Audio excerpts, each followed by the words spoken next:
Meghala's Nambi Marak reached the semi-finals of MasterChef Season 8. She was the first person from the state to have achieved the feat on a national program. Marak, who hails from West Khasi Hills, has reached the semi-final amidst tough competition from other creative chefs across the country.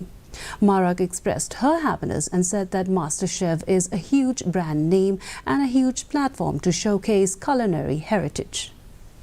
And so much to document. Our culture is such that, basic simple things have been forgotten. So I think anyone who's got interest in cooking, I think they should fully get into it, because I was just a rookie cook, and now this has become my passion, and learning so much about your culture through food is something that has been an amazing discovery for me. And I just want to encourage anyone who's interested in cooking and who has a love for eating food and cooking food. I think they should just go all out and dive into it.